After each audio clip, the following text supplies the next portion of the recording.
आज के वीडियो में जानेंगे कि हम अपनी गेहूं की फसल में जो विभिन्न प्रकार के खरपतवार होते हैं उनको उगने से पहले ही कैसे नष्ट करें।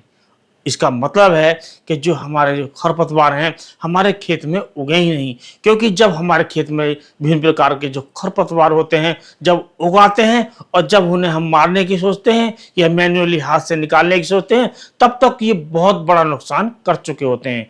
और जी जो नुकसान होता है इसका जो प्रभाव होता है वो उत्पादन पर बहुत ज़्यादा पड़ता है, इससे क्वालिटी भी डाउन होती है और दोस्तों इसमें खर्चा भी ज़्यादा होता है। और कभी कभी जो हम बाद में खरपतवार नाशक दवाएं लगाते हैं तो उसके बाद हमारी कहीं ना कहीं फसल झटका भी मानती है और उससे हमारी जो पैदावार है वो कम होती है।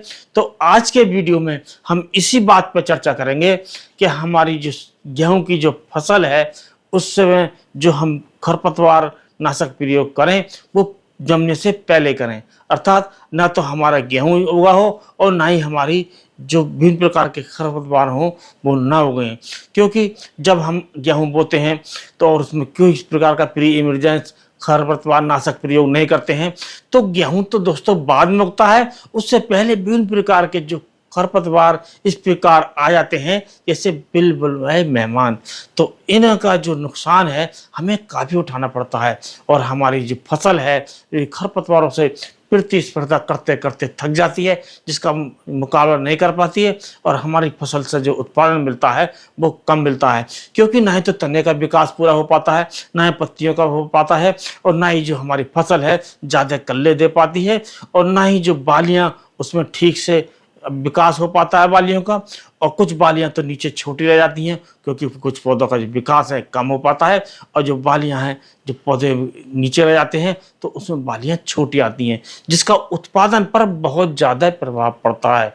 तो आज हम इसी के बारे में जानेंगे कि हम ऐसा क्या करें कि हमारे गेहूं में जो विभिन्न प्रकार के खरपतवार हैं वो उगे ही नहीं। तो दोस्तों यदि आज का वीडियो पसंद आए तो वीडियो को लाइक कीजिए, दोस्तों में शेयर कीजिए और इसी प्रकार के वीडियो देखने के लिए आप चैनल को सब्सक्राइब कीजिए, क्योंकि हमारे चैनल पर बात होती है किसान की और खेती की।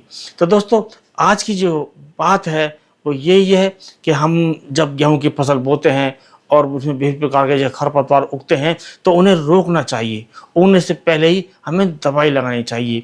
तो ये जो दवाई आपको लगानी है ये लगानी है जब आप गेहूं की फसल आप बो दें, या तो आप उसी दिन स्प्रे कर दें या अगले दिन स्प्रे कर दें।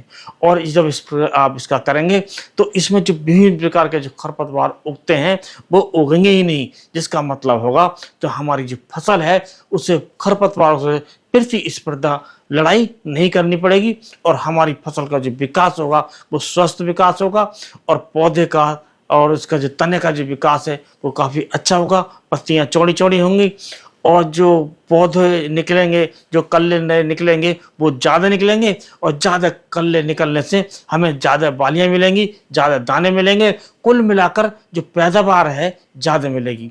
तो दोस्तों अब उस दवाई का नाम बता देते हैं। इस दवाई का नाम है पेंडामेथ्रिन 30% EC और ये जो एक ऐसी दवा है जो विभिन्न प्रकार के जो खरपतवार होते हैं उन्हें उगने से रोकती है, अर्थात हमारे खेत में विभिन्न प्रकार के जो खरपतवार हैं उन्हें जमने ही नहीं देती। तो आप इसकी जो मात्रा है वो मात्रा आप लीजिए गेहूं की फसल में 1 लीटर प्रति एकड़ के हिसाब से और इसे 200 लीटर पानी में घोलकर अच्छी प्रकार बुवाई के तुरंत बाद या अगले दिन आप एक समान मात्रा में स्प्रे कीजिए।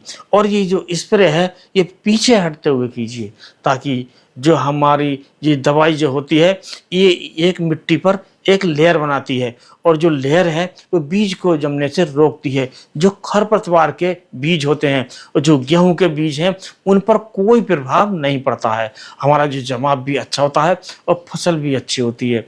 और इस दवाई का जो प्रयोग है इस बात का ध्यान रखना चाहिए क्योंकि हमारी ज़मीन में नमी होनी चाहिए। और दोस्तों अधिकतर हमारे जो किसान बोते हैं पलेवा करके ही गेहूं की फसल बोते हैं तो उसमें नमी काफ़ी होती है और नमी भाग ना जाए इसलिए या तो उसी दिन स्प्रे करना चाहिए या अगले दिन स्प्रे करना चाहिए। अब दोस्तों बात कर लेते हैं कि इसमें हमें क्या क्या सावधानी बरतनी चाहिए। तो दोस्तों सबसे पहली सावधानी तो यही है कि जब हम स्प्रे करें तो पीछे हटते हुए करें, उल्टी दिशा में करें, ताकि जो हम स्प्रे करते हैं उस पर हमारा या हमारे श्रमिक का पैर न रखा जाए, वो लेयर टूट ना जाए। जहाँ लेयर टूटती है, पैर रखा जाता है, वहाँ पर खरपतवार उगने की संभावना रहती है। तो आप इस प्रकार स्प्रे करें। दूसरी बात, जो आप स्प्रे करें वो अपने स्वयं करें या अपने दिशा निर्देश में करें। और वो जब अपने दिशा निर्देश में कराएंगे, आपके सामने स्प्रे होगा, तो आप अच्छी प्रकार देख पाएंगे। कभी कभी ठेकेदार इस प्रकार स्प्रे कर देते हैं कि आधी ज़मीन खाली छोड़ देते हैं, एक लाइन छोड़ देते हैं, उसमें खरपतवार उगाएंगे। तो आप ऐसा ना कीजिए कि इसकी अनदेखी करें, तो पूरी अच्छी प्रकार स्प्रे या तो स्वयं करें या अपने दिशा निर्देश में करवाएं। इसके बाद इसकी जो सावधानी है वो यही है कि हमारे खेत में नमी अच्छी प्रकार होनी चाहिए।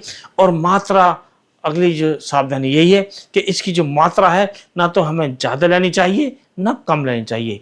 यदि हम ज़्यादा मात्रा लेते हैं तो हमारे पौधों पर इसका प्रभाव पड़ सकता है। यदि हम कम मात्रा लेते हैं तो हमारे जो खरपतवार हैं वो हल्के मात्रा में उग सकते हैं। तो इसका पूरा ध्यान रखना चाहिए। तो आज के वीडियो में बस इतना ही। अगले वीडियो में टॉपिक के साथ फिर मिलते हैं। तब तक के लिए नमस्कार।